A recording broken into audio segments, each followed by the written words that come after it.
Hello students, मैं doctor Alka Goyal, government girls PG college Bharatpur, सेहाचार्य राजनीति विज्ञान। मैं आपको पढ़ा रही हूँ बीए पार्ट 3 का सेकंड पेपर अंतर्राष्ट्रीय संबंध। स्टूडेंट्स, मैं आपको कई दिन से एक चैप्टर पढ़ा रही हूँ, इसका संयुक्त राष्ट्र संघ। आज इसका अंतिम लेक्चर है आपके लिए और आज मैं इसमें आपको पढ़ाऊँगी संयुक्त राष्ट्र संघ के कार्य और भूमिका का मूल्यांकन। स्टूडेंट्स, आपने इसके अंग पढ़े, इसका उद्देश्य आपने पढ़ा, इसके सिद्धांत पढ़े, इसकी सारी चीज़ें पढ़ी, लेकिन अब यह है कि संयुक्त राष्ट्र संघ जिस कार्य के लिए इसका गठन हुआ, क्या उसमें ये सफलता प्राप्त कर पाया, ये अपने उद्देश्य में सफल हो पाया, यदि सफल हो पाया तो कितना, असफल हो पाया तो कितना। आज हम इन विषय पर इस लेक्चर में चर्चा करेंगे। स्टूडेंट्स, ये तो बहुत सारे विवाद देखिए द्वितीय विश्व युद्ध के बाद इसके सामने आए हैं और ये निश्चित है कि इन विवादों में बहुत सारी सफलता इसको नहीं मिल पाई है। सैकड़ों विवाद इसके सामने आए हैं, जैसे कश्मीर है, वियतनाम में, अरब इजराइल आदि, इनका समाधान संघ नहीं कर पाया है। लेकिन कुछ ऐसे भी आए हैं जिनमें कि संघ ने बहुत अच्छी सफलता प्राप्त की है। हाँ, इतना ज़रूर है कि इसने एक मध्यस्थता की भूमिका निभाई है और किसी विवाद को इसने बहुत बड़ा होने से बचाया है। तो बहुत सारी इसकी अच्छाइयाँ भी रहीं और बहुत सारी इसकी असफलताएं भी रहीं। तो उपलब्धि, असफलता तीनों इसकी रही हैं। और पहले हम इसकी जो उपलब्धियां हैं उनके बारे में पढ़ेंगे। तो एक जो स्टार्ट ये हुआ था, उस समय बहुत सारे जो राष्ट्र थे वो उपनिवेश थे। तो एक जो इसकी सबसे बड़ी उपलब्धि की उपनिवेशवाद की समाप्ति और आत्मनिर्णय का अधिकार काफ़ी देशों को मिला। और ये जो घोषणा 14 दिसंबर 1960 को इसके द्वारा की गई थी, उसके आह्वान के बाद में एक बड़ी संख्या में जो है देश उपनिवेशवाद से मुक्ति मिली। और यही कारण है कि जो इसकी सदस्य संख्या है संयुक्त राष्ट्र की, वो 51 से बढ़कर 193 हो गई है ना। मैंने आपको शुरू में बताया है कि इसकी जो संख्या है वो इतनी थी, 51 थी और 193 है। तो इसके बाद नए राष्ट्रों का उदय हुआ, बहुत सारी समस्याएं और सामने आई, जैसे कि नए सीमा विवाद भी इसकी वजह से हो गए और ये स्वेज संकट हो गया और बहुत सारी समस्याएं इसकी सामने आई। शीत युद्ध की बहुत सारी समस्याएं इसके सामने आई। तो काफ़ी सारा इसकी वजह से कुछ कार्य भी बढ़े इसके।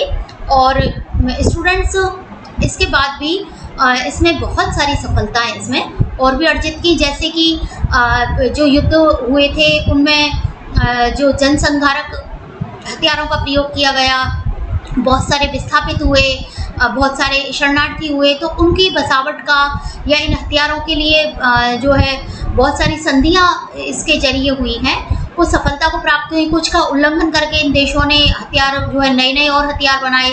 मानवाधिकार उल्लंघन की बहुत सारी समस्याएं हुई और बहुत सारे देशों में तो मानवाधिकार के लिए भी बहुत सारे प्रस्ताव जो है पास हुए। इसके अलावा बाढ़, अकाल, सूखा, पर्यावरण प्रदूषण, इनकी वजह से जो क्षति हुई, यूएनओ ने इसमें भी सफलता बहुत सारी सहायता पहुंचाई।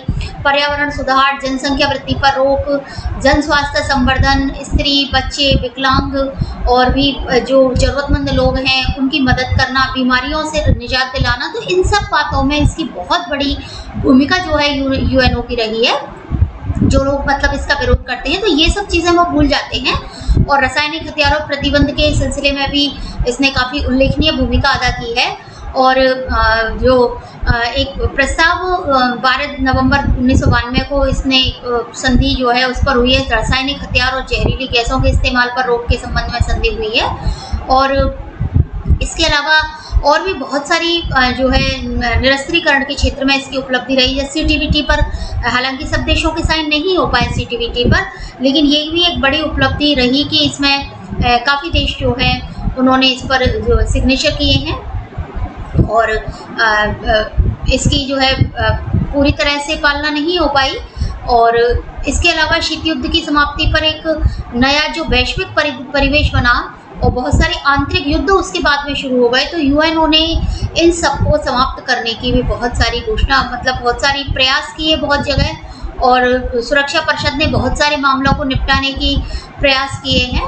तो स्टूडेंट्स, काफ़ी सारे कार्य इसके द्वारा किए गए, आर्थिक विकास के कार्य हैं, सामाजिक न्याय के कार्य हैं, इसके द्वारा किए गए हैं। आतंकवाद उन्मूलन का कार्य इसके द्वारा किया गया है, क्योंकि बहुत सारा स्थिति लगातार खराब हो रही है देशों की। जैसे ही मतलब सोवियत संघ का पतन हुआ, आतंकवाद आ गया एकदम से, बहुत जो देश हैं वो इसकी चपेट में आ गए। तो ये सब इसकी मतलब बहुत सारी उपलब्धि इस प्रकार की रही, लोकतांत्रिक प्रक्रिया को इसने बढ़ावा दिया, और इसकी असफलताएं भी बहुत सारी रही, जिनको कि हम अभी डिस्कस करते हैं। तो स्टूडेंट्स, जैसे कि मैंने बताया आपको कि इसने निरस्त्रीकरण के क्षेत्र में कार्य तो किए, लेकिन वो कार्य मैंने ये भी आपको बताया कि बहुत सारी संधियां टूटी और बहुत सारों पर जो है पूरी तरह से अमल नहीं हो पाया। जिन देशों ने संधियां करी उन्होंने और नए हथियार बना लिए। तो निरस्त्रीकरण के क्षेत्र में हिंद महासागर में लगातार हथियार प्रस्ताव पास होते रहे, इसके बाद भी हथियार लगातार जो है उसमें बढ़ोतरी होती रही, तो वो शांति क्षेत्र नहीं बन पाया।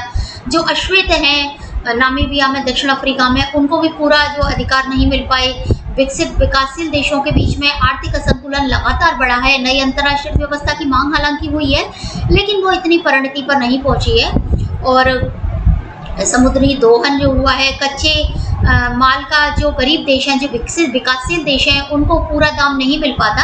यानी पक्के माल का दाम तो बहुत ज़्यादा होता है, लेकिन विकासशील मतलब जो तैयार माल है उसका पूरी तरह से इतना नहीं वो हो पाया है, दोहन हो पाया है।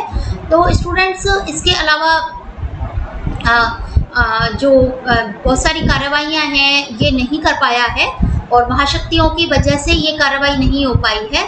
और इसके अलावा जैसे वियतनाम का संघर्ष आया, उसको नहीं सुलझा पाया। सोवियत संघ में सेनाओं का सोवियत संघ की सेनाओं का अफगानिस्तान में जमाव हो गया, तो बड़ी मुश्किल से वहाँ कार्रवाई हो पाई। और वो भी हम ये नहीं कह सकते कि केवल संयुक्त राष्ट्र संघ की वजह से वो कार्रवाई हुई है। वो कार्रवाई एक्चुअली में आपस में जो बातचीत हुई थी महाशक्तियों की, उसके द्वारा ज़्यादा समस्याएं सुलझाई गई हैं। और जो नाटो संगठन है उसने काफ़ी महत्वपूर्ण भूमिका निभाई है। और जो शांति अभियान हुए हैं इनमें बोस्निया, सोमालिया, रवांडा वगैरह में, और अन्य देशों में जिनमें विकासशील देशों में हुए, तो उसमें इसको बहुत ज़्यादा सफलता नहीं मिली है। बहुत सारी जो है विवाद सुलझाने में सीधे जो द्विपक्षीय परामर्श है उसको ज़्यादा महत्व मिला है। और वहाँ पर क्या वीटो का प्रयोग इतना ज़्यादा हुआ, हम कहें कि दुरुपयोग हुआ, जिसकी वजह से यूएनओ अपने सही उद्देश्य में, मतलब अपने पूर्ण उद्देश्य अपना पूर्ण नहीं कर पाया।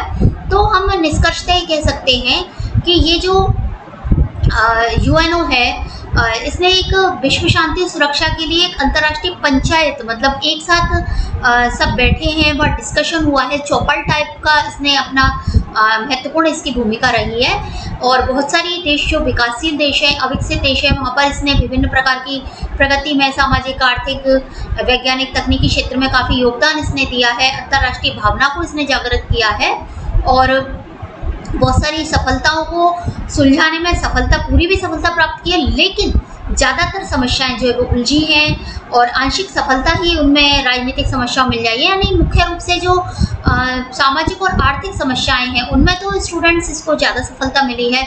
बहुत सारी बीमारियां जो है उनका उन्मूलन हुआ है, और मतलब इन पर बहुत, एक तो क्या है कि जो वीटो पावर है इसकी वजह से भी ये सफलतापूर्वक काम इतना नहीं कर पाया है।